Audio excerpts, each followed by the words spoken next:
So, is that okay? They can come out now, right? Yeah. So with that, I would like to welcome our voice cast for Lupin III.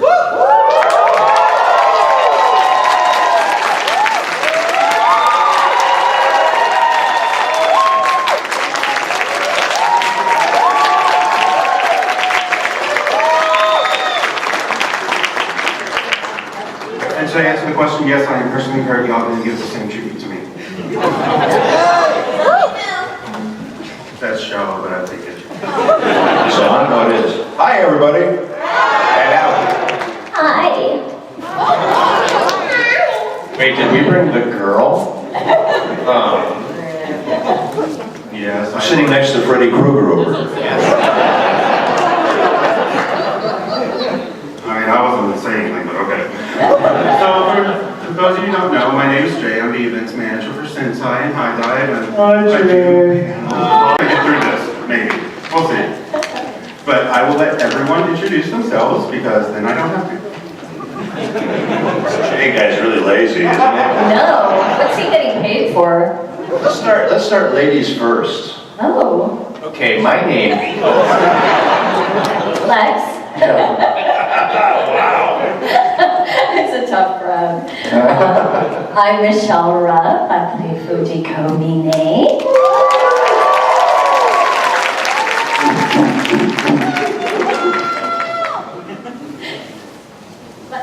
Who's next? Oh, I guess I'll go next. Hi, I'm Richard Epcar, and I play Jigen. Usually I play Jigen. Sometimes I play some other characters. My name's Tony Oliver, and I play Lupin. My name is Doug Erholtz, and I play Zenigata. My name is Tony Oliver, and I play Lupin. My name is Tony Oliver, and I'm Lex Lang, and I play Goemon. Okay, goodbye, everybody. I'm not sure how I ended up with like 3 or 4 Tony Olivers, but I'll take it. My name is Tony Oliver, and I play Freddy Krueger. She's going through some things. I know, I was thinking that. The real Tony Oliver, please stand. My name is Tony Oliver. So to get started with our questions, I will start with Richard since you're next to me. Also, I get to look at Richard all of this panel, so that's great. I'm so sorry for you. Does he sound sincere? I don't know. I mean, it beats looking in the mirror, so we're there. So, everyone, Richard, how did you get started voice acting? I can stare in your face all. How long do you have? Does he have to remember back that far? Was there automatic parts? When I left the womb, I started my voice acting. Something they never ask us, is it? Okay, how I got started. This is how I got started. It doesn't mean that's how everybody got started. This is how I got started. I went to LA to be an on-camera actor, and I did a lot of soaps and TV shows and some movies and things like that. And my wife, Ellen Stern, who you may know or may not know, is also a voice actor, actress, director. And she was doing a movie for this company, and they had another movie that they did, and they didn't like any of the actors in it, and they wanted to replace all of their voices, so they had auditions, and she said, can I bring my boyfriend? It was me at the time, that's how long ago it was. And I went in there, and the guy said, have you done this before? I said, I've done it 1,000,000 times, I've never done it before in my life. And I nailed it, and it was partially because I'm a drummer, and there's a real rhythm to this stuff, and you'll notice most of us on the panel, we have some musical stuff in our background. And there's a rhythm to it, so I got that, and got the lead in that movie, and then from that I did other stuff, and from that I went into Robotech, and then the rest is history, and I've not stopped working since that. So it's been a real blessing and a wonderful thing. So thank you for having us.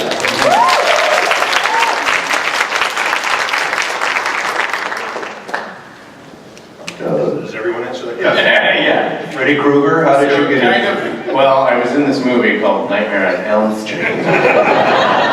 Yep. Much like Richard, I came out to Los Angeles to be an on-camera actor, and I worked for a production company in the meantime called Saban Entertainment. You guys ever heard of them? And I knew a couple of girls in casting, and they said, this is back when I had a ponytail, rocker ponytail. And I believe, Lex, you had a rocker ponytail back then? Something like that. Yeah.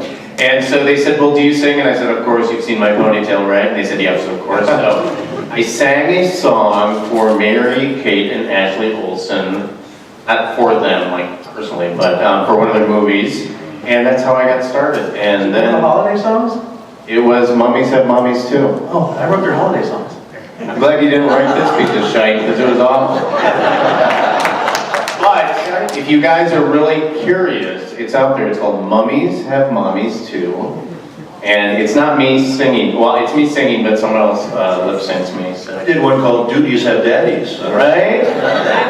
So that's how I got my start, and here I am with these guys. Nice. With Michelle Ruff.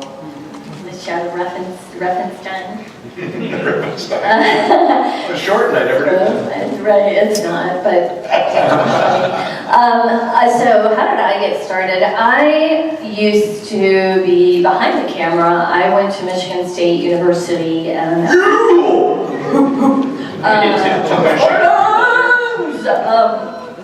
but I was studying to be film and TV and radio producer. So I was working for Michigan Public Broadcasting, and I was actually the office manager at an agency in Lansing, Michigan. And my boss set me up for an audition. He's like, I have this audition and I think you should go up for it. It's this voiceover thing. And I'm like, no. And he's like, yeah, just do it, just do it. So I go in and I do the audition and I don't hear anything. And like a week later, I'm in the car with my roommate and I hear the spot on the radio and it's me. And Gina looks at me and she's like, isn't that you? And I'm like, yeah, they stole my audition without booking me and put it on the radio. I mean, this was like back in 1990. She still hasn't been paid. Well, I had not been paid, so I called my boss and I said, I just heard that spot that I auditioned for. It was for like Michigan at Risk. It was like buckle up, be safe, it was like a PSA kind of thing. So I got paid, but that was my first job ever. Did they pay you by that? They did. Thank God. $100. I'm gonna go beat them up for you, Michelle. Yeah, come on. I'd beat them up for you. So that's how I started. I started as a theater actor in Los Angeles, which meant I was making no money. There's no work out there, at least there wasn't at the time. But I was doing a lot of musicals. I was trying to break into the music industry as well. I could write and balladeer, that sort of thing. And none of that was panning out, and so I was struggling to find something. And I answered an ad in back what was called Drama then, but it's called Backstage West now. And looking for someone who was over 18, who could sound under 18 because of labor laws, and had experience. So much like Richard, I lied, and told him I had some experience. Technically, I did. I had spoken one line of ADR into a movieola for a student film when I was in at USC, but that was it. So and they brought me in, and it was a Louis Malle film. It was a background doing Wallace, all the background and stuff. And Louis Malle films, if you've never seen one, are so depressing you want to jump into a street after you watch one. But they liked what I did, and they yanked me out of the booth and auditioned me for something else, and that was a movie called The Sea Princess and Fire Child, which is the first anime I ever did, and I got the lead, so they thought that I had experience. But it ended up on television, and that ended up generating a phone call from a guy named Bob Barron, who was looking for somebody to do this thing called Macross. And that turned into Robotech, which was my first series, and I have never looked back after that. Wow.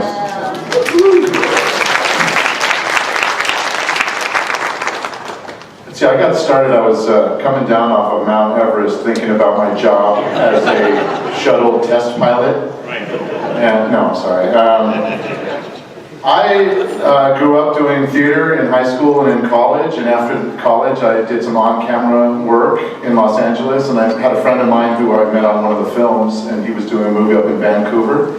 So I went to visit and hang out with him, and one of the actresses that was in that movie was the lady named Amy Jo Johnson, who played the Pink Power Ranger. I don't know if you remember her. Yes, Amy Jo. And we had all gone out to dinner, and as I was coming back, I was doing some impersonations, and I used to do stand-up comedy with impersonations, and then she was laughing and said, "You know what, you'd be a great voice actor." And I was like, I have no idea what that is. Most of the cartoons that I watch have very little dialogue. At the time, video games had like no dialogue in them. Anime hadn't started really, so I'm like, what do you mean? What is that? Like commercials on the radio, TV? And she said, yeah, that, but I work on a show called The Power Rangers, and they have a loop group, which does like all the running away from the big monsters and stuff, and you'd be great for that. So I went, I auditioned, and I was part of this loop group for Mighty Morphin Power Rangers, and then I ended up getting a part of Rygog in Power Rangers Turbo, and Larago, the Little Wizard, if any of you have seen that movie or the TV show, and that's kind of where it started, and then it all kind of took off. At the same time, I met my wife, who's Sandy Fox, who's also a voice actor. She's in Sailor Moon and a bunch of other stuff, Betty Boop, and she helped me get started as well. I directed your first session. You might have, yeah, I think you probably did. Yeah, so that's how it happened. So you can thank the Pink Ranger. I can thank the Pink Ranger, my wife and the Pink Ranger. Wait, you were a shuttle tester? Yeah, shuttle pilot. I did not know that. That's what I like about Richard, you believe everything. So, our next question, I'll start It was with... a shuttle to the airport, by the way, that you would take if you want to try. That makes They need people to test for that? Starting with Tony, Crash test dummy. what has it been like to work on something so iconic as Lupin III? It's been surprising. I thought we were done with the show about 10 years ago, because nothing had happened, and there was a couple of video games and a couple of movies after the series, after we did the Red Jacket series. And I thought that we were done. And so when things started showing up again a couple of years ago, it was delightful and surprising. And now it's very interesting to me that after all the parts that I played in my career, it looks like Lupin is going to end up being the most enduring and important part I've played in my career. So for me, it's a thrill to be here and to be back and be doing more stuff. And thank you guys for all that.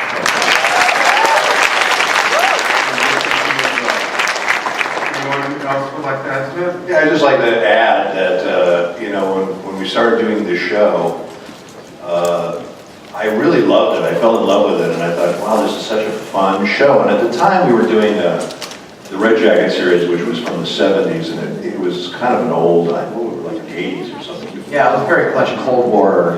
Like really kind of looked funky, and anyway, but I loved it. I loved the characters. I thought, I hope I get to work on a newer version of this someday. Well, be careful what you wish for, because oh my God, there's so much Lupin stuff we're doing now. It's insane. And by the way, I cast all these guys. I was the one that cast. I did the first. Richard is the reason why I'm here.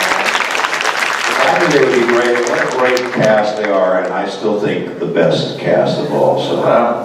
Let me add to that, because if you like the Red Jacket series, you need to thank Richard. He's the one that made it funny. Oh, thank you. Our scripts were okay, but he made them funny. He made them work. Thank you, Tony. I have to say, I've known all these people for quite a long time. And These people. These people.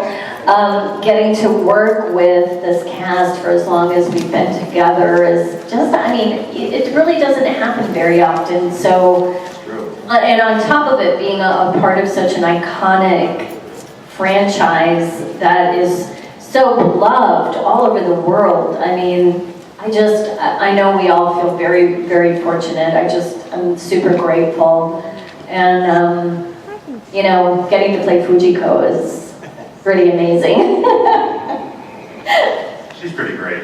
Yeah, she's She pretty is. awesome. Hard to beat. I'd say she's gotten a little sexy over the years. You think so? I think so. From From the very beginning, are you kidding me? Beginning, like Lupin III, the first movie that just came out.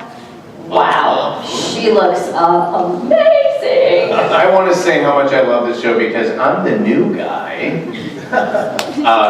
Kind of. I replaced Dan Lorget, who was the original Zenigata with this cast, and we've done a couple since then, so I'm feeling like I'm finally one of the crew. So thanks for inviting me, guys. You're rocking it, man. Got invited to the party.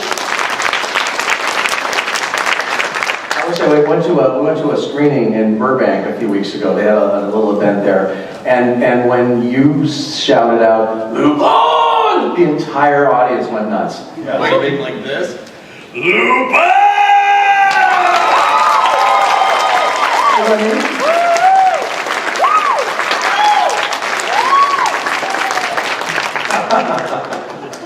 We usually have to put him like 3 blocks down the street to do this line because he blows up the equipment every time. The audio guys love you. Well, since we're recording from home, Yeah. he's got to be his own audio guy. Richard's like, turn it down, turn your gain down, turn it down. A little more, a little more. I'm facing the opposite direction. Outside of your booth with the door closed. You go across the street and My son's outside going, "What are you doing, Daddy? And who is this Lupin?" Well, starting with Doug, since he's the newest, how did you approach developing the character, the voice, and all that goes along with it? Because I know it's been a minute for Richard. Well, so, you know, Rich was like, hey, we need this whole cast. And you played me a little bit of what Dan had done. And so, you know, I think I based my performance more on the Japanese actor, the deeper voice one. I know there have been several. We've noticed there's been a couple of variations, but So one guy goes, yeah. But I mean, I would say that I base this guy on a, you know, kind of a New York gumshoe. I mean, he feels right at home here in New York, so I think this is kind of where his core comes from. But yeah, I mean, it's a fun role. I get to yell my head off and scare the shit out of my child. It's great. Living the dream. Tony, Michelle, Richard, any other dogs? Lex, sorry. You're far away. Hello! Yeah, for me it was interesting because at first I wanted to do Goemon, you know, instead of a nice deep voice going. I wanted to go, hello, my name is Goemon. They didn't want that. And then when I was doing Goemon, actually, honestly, I wanted to do a much bigger version of it. Like if there was a fire going on in you know, wherever they were, I wanted Goemon to be like, we must leave now! But they were like, no, hold on a sec, let's just, everything is flat. It's got to be like, there's a fire, Lupin. We best leave, you know? It wouldn't be the same if you didn't do that. No, and so, you know, I fought it at first because I wanted to actually, you know, try to put more energy and emotion into it. But, you know, the fabulous director, Richard, was like, look, I have a vision, you know, and like, we kept going on like really zen and really samurai. He gave you a lot of ambient too. A lot of ambient, and no, but it was really serene in the performance. But when you see it against all the other characters that are so flamboyant and have such great character, it works. And so I'm grateful for that, and that's how we approached it. Oh, Siri's looking for something. I said the series, and all of a sudden my watch is like, here's what I found on Lupin. Okay, how did I do it, Siri? Here's what I found. Okay, anyway, that's that. I'm saying flat, Lex. Not flat, but It's a zen. Zen. It's very zen. Flat would be different, but Chill. But with me, it was weird because I had gone into, I was totally convinced that I was brought in to read for like Goemon and something. I read for all the male parts, and when I got the call that I was cast as Lupin, I was stunned beyond, because I don't do comedy up to that point, I really didn't. And when we went into work, I came in with the voice that I had tried out with, and we finished the first episode. They went, nah, not working. So I came back the next day and we did it again, and I did a Jim Carrey version, and I did that. I did a Robin Williams version, which is impossible because nobody can do that with Robin Williams. And then when we did it the third time, I did the first episode 3 times. When we did the third time, I tried this Bugs Bunny thing. Lupin the third time? And so that's where the voice developed, and even then it's drifted since then and gotten even more cartoony than it used to be, but it was... Can I tell them the story? Please. You brought it up. When I knew Tony was perfect. No, but I wanted Tony to be Lupin, and we had clients. They were Japanese clients, and you know, it's like anything. When you grow up, it's, you know, like we watch. Like when I was a kid, I watched Fred Flintstone or whatever. You would hear a certain voice in your head, and you know, Ronnie, to hear that voice, and I think they wanted to hear the same voice they heard when they were kids, but the problem was, nobody over here really knew about that show yet, when we first did the first series. So I just thought Tony was perfect for it, and they would bring poor Tony. He put up with us so much. This thing is like so hot. What's the deal? He put up with so much, you know, with these guys. He was very patient. And Tony would come in, and the clients would be in there, and Tony would do it one way, and then they would look at me and go, no, faster. I said, Tony, they want it faster, so Tony would do it faster. And they go, no, faster. I said, Tony, they want it faster, so you go faster. They go, no, like this, and then they would play this thing for me. Now, I'm not trying to offend anybody, but the Japanese sounded really, talk about flat, it sounded really fast. It sounded like, it sounded like that to me, you know, my ear. It's like a Tibetan chant. So it was like going fast, and I said, no, Tony, they want it like this. So Tony would do it like that. He would do it like flat, like they go, no, faster. We do it faster. Go through this whole thing again, and they go, no, like this, and they play it again.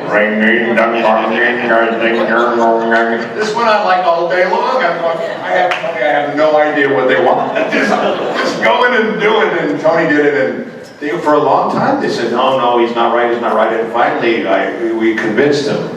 Tony and I together, we got him on our side. And I got to tell you, I can't imagine anybody else playing this part as No way, no. Thank you, because I was sure I was getting fired on that third day. It was crazy, and it just shows you how crazy stuff like this happens, you know, in a lot of shows. It's just, you know, not just ours, but a lot of shows that happens like that. And then the guy gets it, or, you know, somebody's cast in something and he can't make it, so they throw somebody else in it, and then you're looking at it and go, how could they, you know, you can't imagine it with anybody else. Yeah. And they had a Tibetan monk on hold for a while. Or a didgeridoo, you know, in a pinch. Exactly. He was out in the hall. Headlines tomorrow, Richard Epcar, racist. We've all done that. No, we don't. So I came up with Fujiko, and thank God, Richard, you guys went for it. It was you and who is the producer? The Ken brothers were the producers. Ken Dewar and Erholtz. Okay, Hittaway, right. Yeah, but it was Ken Dewar. Hittaway, who I went on to work with her quite a No, it was few originally shows. done by Pioneer. Pioneer came in, they... Wasn't Hittaway was producing it though? Yeah, but it was Ken, no, it was Ken was principal. It was Ken Dewar and Ken Ito were the two. Right back after these guys. Then they played this tape for me and went like, But I decided to throw a little, in it, when you're coming up with characters, there's a few things that you can do to like sort of create something. And one of those things is to kind of lift from other famous characters or other famous actors. Like I decided to throw a little Marilyn Monroe twist on it. And it's not like when you listen to her, you go, oh God, it's so Marilyn Monroe, but there was just something about it, like something about the delivery and who she is. What? Do you guys know who Marilyn Monroe is? Yes. Gentlemen prefer blondes. She was kind of a femme fatale in her day, so yeah, that's how I kind of came up with the character. But she's sort of like Tony has said, you know, it's sort of evolved from there. But it's still the same character, but I don't do as much of that anymore. Affected sort of vocal. But you too, I knew you were perfect. All you guys, I knew all of you guys were perfect for the parts, and if it was up to me, I just said, boom, that would be it. We had to go through the rigmarole. The producers and the whole two. With me, we couldn't find, I didn't want to play a character in the show because I just wanted to concentrate on directing it, to be honest with you. And I said I didn't want to, you know, cast myself or, you know, even audition for anything. But what happened was we had about 200 guys come through the door for Jigen, and they didn't like any of them. So finally one day they're looking at me and they said, Richard, you go in the booth tonight. And the rest, as they say, is history. but I read a couple lines and they said, we found our Jigen. So at first I said, I don't want to do the character Android, but now I'm so glad it worked out that way because he's one of my favorite characters and it turned out to be a really, really You're perfect for it. Thank you. They How played a hard tape is it for to me. direct yourself, though? Well, they played a tape for me and went,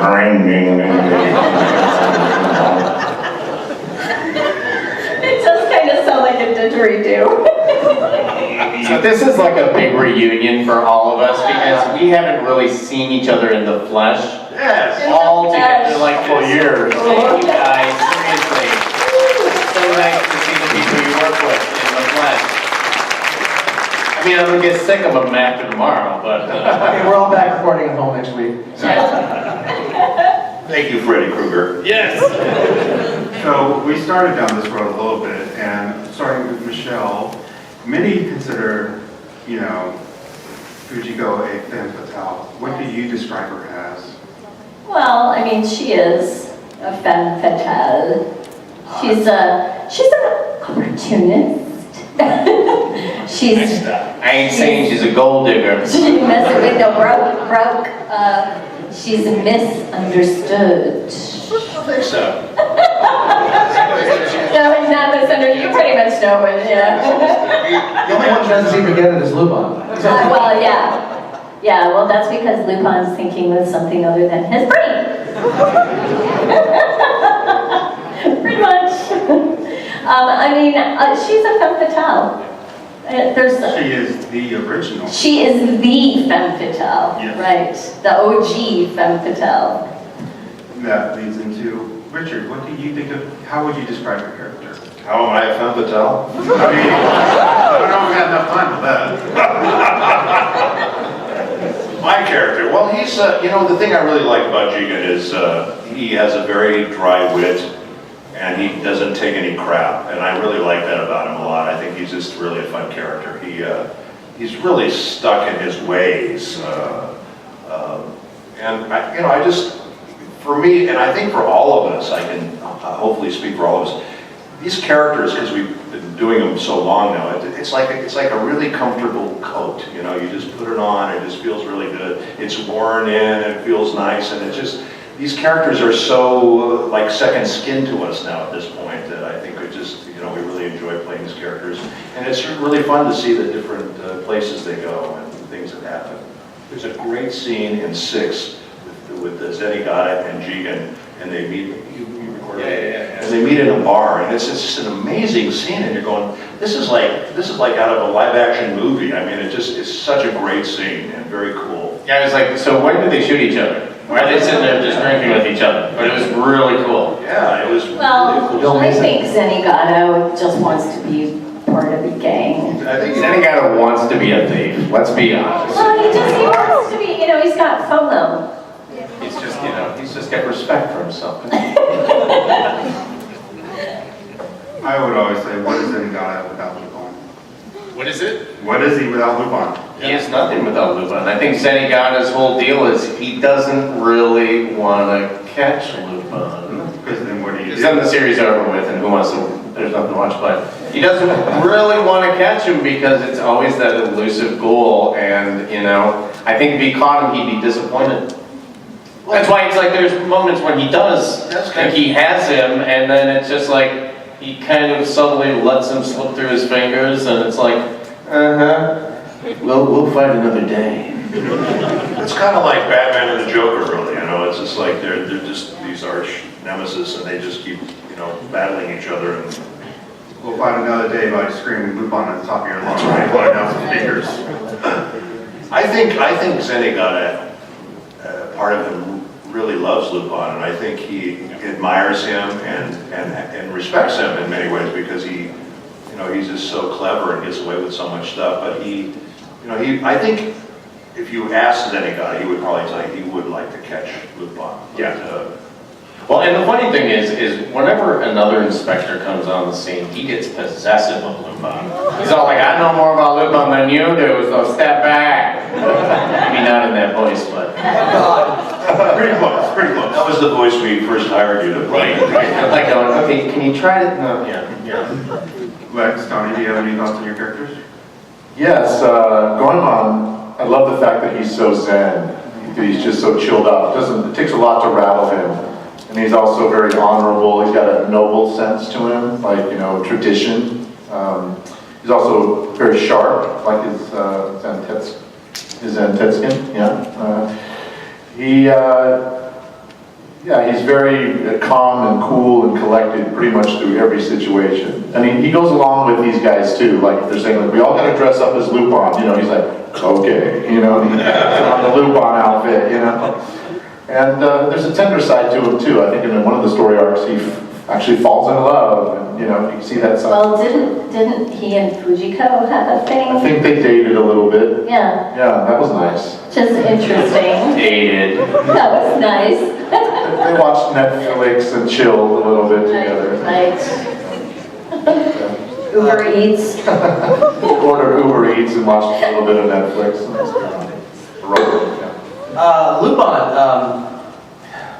Lupin to me, he's always the smartest guy in the room who pretends to be the dumbest guy in the room, which makes him the guy that everybody is, he makes him unexpected, and I think that's why he succeeds.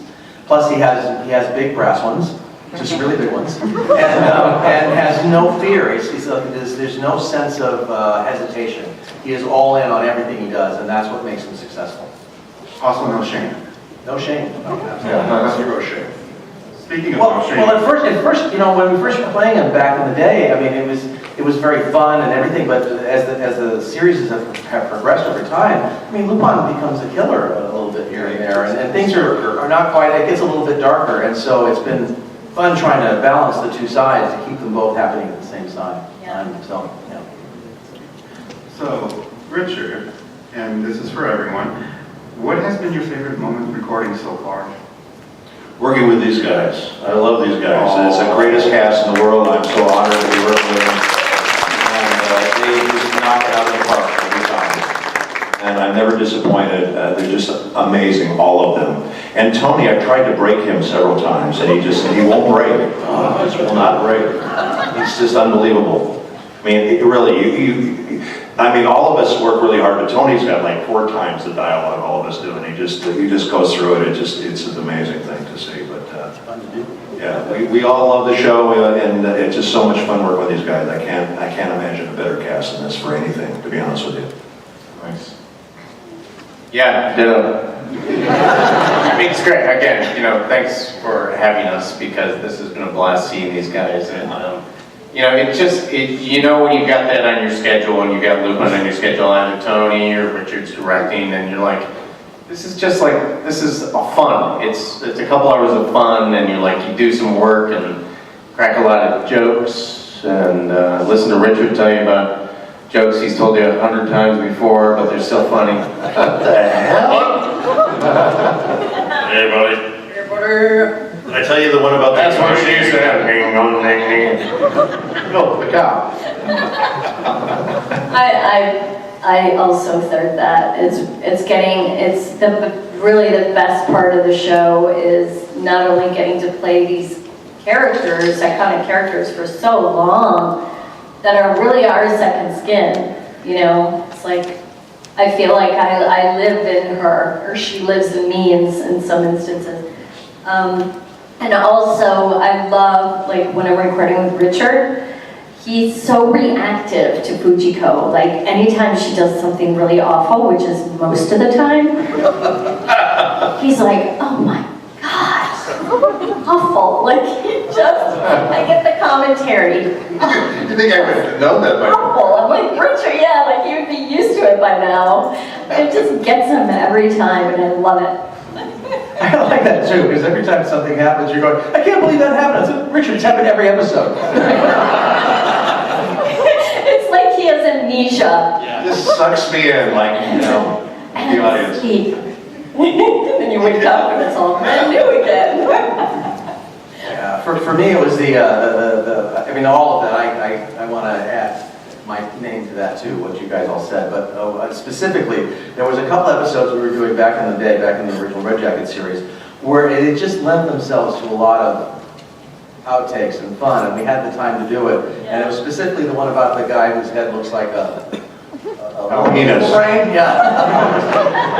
And those were my favorite sessions, when we'd start ad-libbing and take off, and you use all that stuff in your panels now. Do you still have that? Yeah, there's a bloopers panel for Lupin. When is that happening? I will give you a good screening, Michelle. Oh. Anytime. They do have some good bloopers on YouTube. If you look up Lupin bloopers, they have some really funny ones. So that was my favorite, those favorite days, those days where we could really play. Well, I have to say something real quick. I have to interject. We started doing these really outrageous outtakes, and they were really hilarious. And then one day the producers came in, and I said to the engineer, I said, play him the outtakes. And the guys look at me like, oh my God, really? I said, yeah, play him the outtakes. So I thought in my head, they'll either really love this or they'll fire me. So I said it could go either way. So they played the outtakes, and they were rolling on the floor. But what they did do, I didn't expect, was they said, you have to come up with outtakes for every show now. And we want to put it in the, as an Easter egg and all of the videos. I said, oh, that's great. Are you going to pay me any more? No, I'm not going to pay you more. You've got to write all these outtakes. Sometimes the actors will come up with them. Sometimes I'll egg them on a little bit and say this. But yeah, those were a lot of fun, and we had a blast doing it. I mean, the whole idea with the outtakes is that it's like, you're just coming up with it. Yeah, it's like spontaneous. Most of them are There is a rule when you're dubbing with outtakes, though. It has to sing. Yes. The actor has to make it sing. If it doesn't sing, it's not good. It's not funny. But you have to make it sing perfectly, and then it works. Yes. One of my fun times was we were doing, I don't know what episode it was, but one of the characters kind of reminded me of Christopher Walken. So I was like, we should just do the voice as Christopher Walken. So it was like, Lupin, it was like. And that was another problem, because they loved your Christopher Walken, so it's like, let's have a guest star every episode now. And I'm going, oh my God. Right. So, Doug, can you think of any other fictional police detectives that would be an equal or great partner for Zenigata? Be a great partner. Well, you know what? My 3-year-old this morning said, Zenigata needs a dog. So I'm going with dog. Paw Patrol? My son is Chase from Paw Patrol. He was literally, we were in the car, and he was in the passenger seat with me, and he's like, you need a dog, Daddy. And he calls me Zenigata, which is kind of dope. So I got my son as a dog. As He's going to be fucked up when he grows up. Zenigata? No, but he has Yada as his little sidekick minion. I think Zenny's kind of a one-shot kind of guy. I think your dog's name I should think he be can do a dog name. Davida. I think it's Zenigata Davida. That'd be I like it. So, The dog should sound like this. I'm going to be hearing that for the rest of the weekend. Wait till someone asks you to write that as part We're of going the to be hearing that for the rest of our lives. We will be hearing that for the I'm rest going of to get our back to the lives. office. How's the Your camera? nightmares.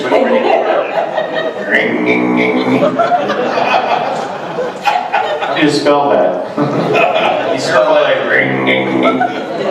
Oh, there's a G at the front. Double G. Ring, ding, ding, ding, ding, ding. All right. There's regrets, but not really.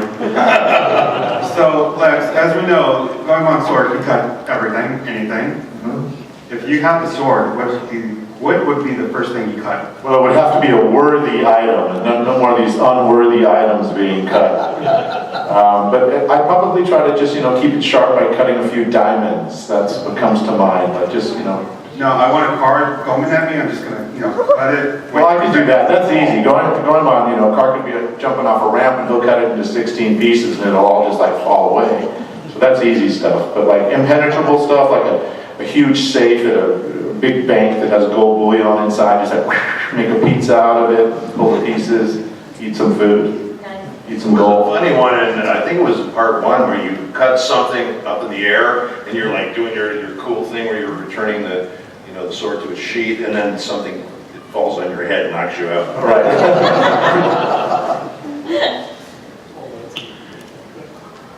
Richard, do you believe there is a better marksman, fictional or real investigator? Never. Okay. Well, that was very definitive secretive. So who? Well, that's his thing. I mean, that's his deal. You know, he's a Any gun, except for these newfangled things, right? crack marksman. Yeah, no, and he's old school gunman, and you know, he's very good at what he does. You know, I'm great with the gun. Goemon's great with the sword. Lupon's the brain. Fujiko steals everything from us. I was going to say something. Sexy because weaponized. Yeah, he's weaponized sexy. So I got 2 for Tony because Tony. 2 for Tony. Yes. So And 2. they don't know that. Definitely don't know that one, Richard. I don't know that one. I don't know that. No. Is there anything Lupin can't steal? Well, he was going for the move that Gru beat him to it. So I'm going to say the sun, because he just can't hold it in his hands. What about Fujiko's heart? Can't seem to steal that. Well, you know, I think in a way, It's not it true. has Fujiko's heart, Yeah. but she just likes other things more than her heart better.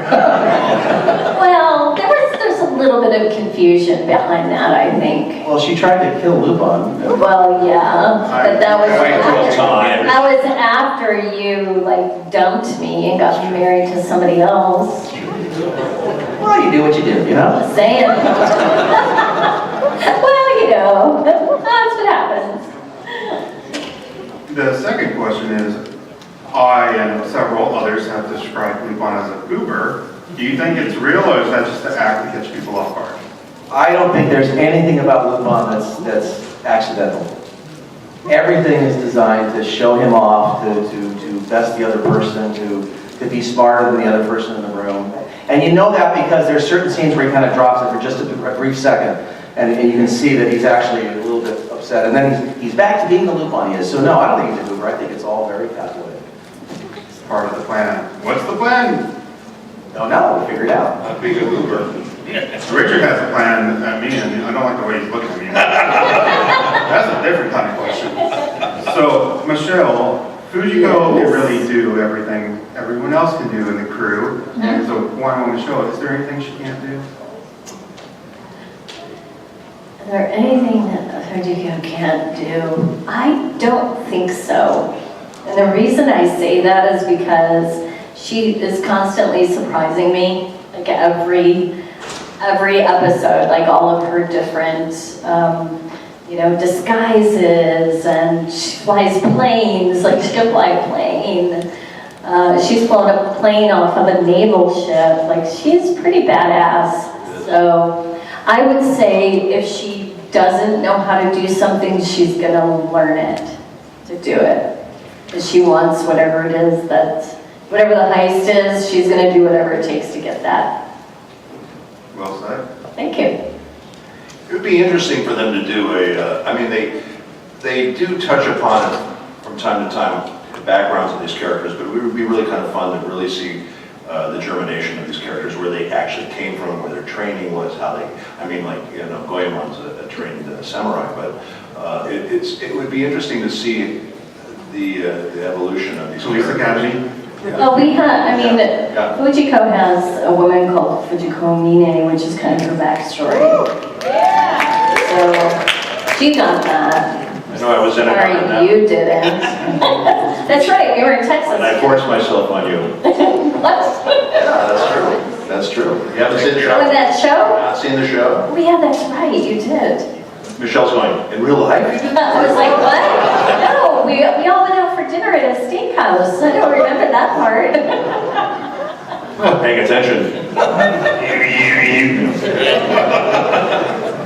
Remember I said to you, Oh, I see. It's like a hypnotic thing. You guys are all hypnotized. Richard is hypnotizing you. Because Richard's cracking me up even.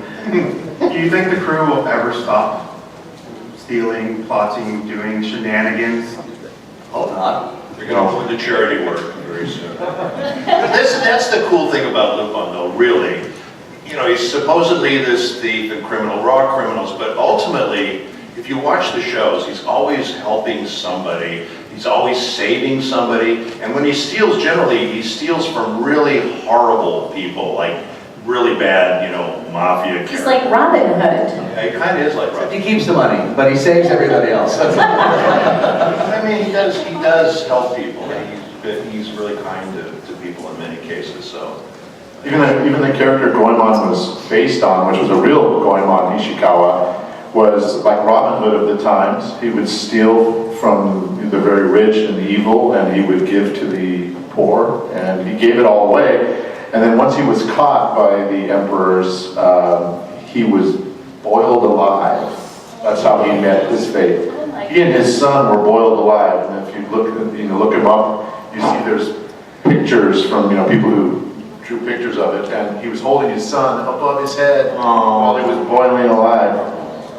Well, that's a down. I remember that. Fun stuff. Thanks for that, Lex. Have a great day, everybody. Yeah, thanks for, I was trying to cheer people up with that one. And you think you got it bad? Think about Goemon Ishikawa the first. they served him with a side of drawn They butter. called him Stew.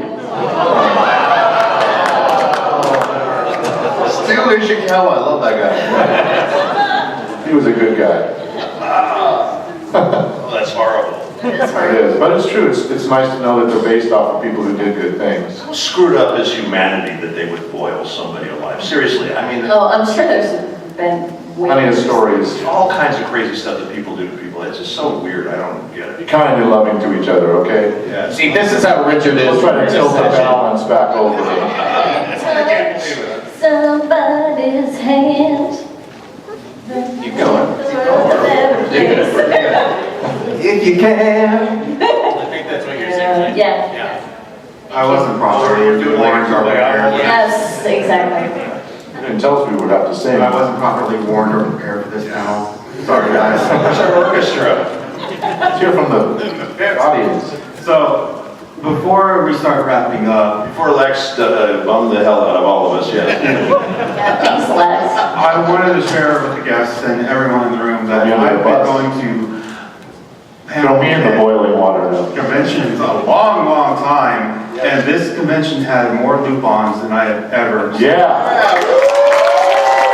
Can we get all the Lupins to stand up, please? Randy took care of it.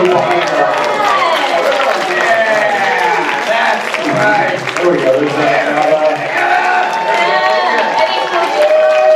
Cookie cakes? You have a Goemon in the house? Any Goemon in the house? No, no Goemon. He's in the corner slitting his wrist. Well, he was gonna be your Lex, but he got boiled. Yeah. He's in a cauldron in the hallway, boiling alive. He heard about the boiling and left, because, kind of bummed us all out. It's okay. But speaking of Fuji cakes, does she want to come up and tell us about something happening after this? Mandy? Fuji cakes, Fuji cakes. While we're waiting for that, I just wanted to say it's really awesome to meet everybody. This is my first time at Anime NYC, and a lot of you have come by my booth, down there, and it's really awesome to meet you and know how much you love the show and everything. It makes a big difference for me personally. So thank you. If I haven't met you yet, come say hi. Fuji cakes.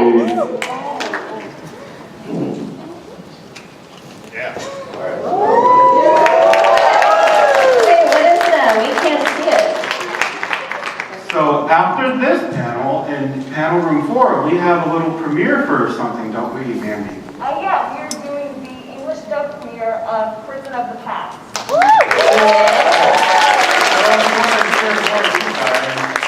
Go down there. Please join us.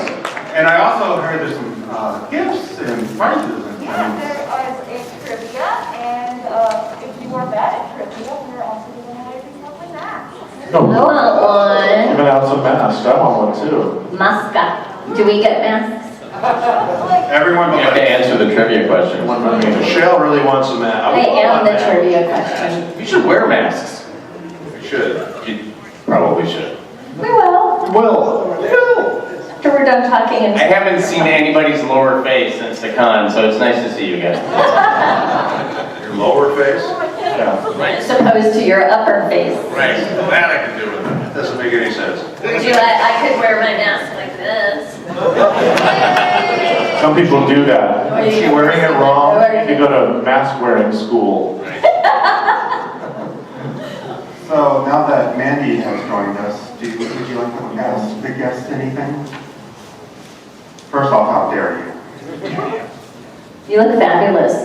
You do. Great. Can we take a picture together after? Yeah, you should absolutely do that. Fabulous. Did she take off the mask? Yeah, I didn't warn her about this, but we got 5 minutes left, so. An audience. How about one question from the Oklahoma? Oh no, shoot, because I was going to ask if you were a tree, what tree would you be? Is there anybody in the audience who has a question? Dude, put the thing in the back of the Like shop. a tree and a leaf. So who's gonna pick? Can you choose You one? got a mic up here, bro. Come on. Come on. Right in the middle. You get in a line. There's a few of you, maybe 3 of you. You gave them First four people get in line. Hurry, hurry, hurry. Yes. Four People have a question. 1, 2, 3, 4. That's it? Just Got it. 4 people. That's it. Yeah. First of all, you guys are awesome to go. So, Thank you. Santa's looking for you, by the my way. question is specific to, I don't know if you know about One Piece, but there's a sniper named Usopp, and I just want to know who won and who won sniper on. Usopp or Jigen? Jigen would win. Yeah, Jigen's been around. You don't even know who you're talking about, but Jigen would win. Just out of experience alone, because he's, 50 years old. You can do that old. Well, the show's been around for that long. He's been at it a long time. All right, just wondering, thank you. Absolutely. Okay, thank you for the question. What's yours?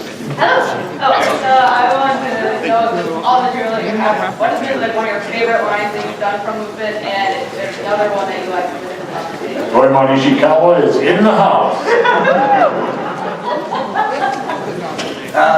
I just like it whenever my line makes me say Fuji games. I like it. Yeah, I was gonna say. You're doing Fuji games. Yeah, honestly, that would be my favorite line, and I don't even say it. I'd say mine is Lupin. That's not how you say it. Lupin and bros, nothing but trouble. You just tripped over my It's gonna haunt me once I well in my dreams. See, y'all get that one, but they don't. Thank you. Is it over? Are we done? Everyone's leaving? We got 2 more questions. Hi. Go to the premiere. Go get a seat at the premiere. Oh, gotcha. What's your question? I was just wondering how you guys have done such amazing voice work, but is there like a dream role that any of you still want to hope to provide your voice role for? I want to play Spike Spiegel in Cowboy Bebop. Isn't that Steve It's Bloom? never going to happen, yes. Yeah, no. I actually read for it against Steve Bloom and he won, so. I hope my goal and dream is to book a lead role on a animated series, original animated series. Yeah, I'd love to be on Family Guy. Yeah, that'd be fun. I'm Peter Griffin here. I'm writing my own stuff, baby. I'm writing my own ticket there. That's the way to do it. Stuff. Stuff. Just want to do any job where I have to go. Somehow I knew it was all you, Richard. You're welcome. Thanks for the question. And finally, Last but not least. One from voice actors, is there things have to be done to like maintain the same voice for a long time, like for a long period like this with Bleach or other long running series? Booze, alcohol, Yeah. cigarettes. The Not your vocal exercises. And I think I'm gonna adopt the didgeridoo. but also one of the nice things is if we haven't been doing the part for a few months and we come back to do it, there's usually a vocal reference that they can play us and we can get to right away. But Yeah. Here's what you did last time. And after 18 years of playing these guys, it comes back very quickly. It Yeah. really does. But yeah, that's what we do with the vocal health thing, making sure that we continue to stay sounding like we have for the last 20 years. Yeah. Thank you so much. Thank you. Yeah. With that, we're gonna wrap up, guys. All right, let's go see the premiere, everybody.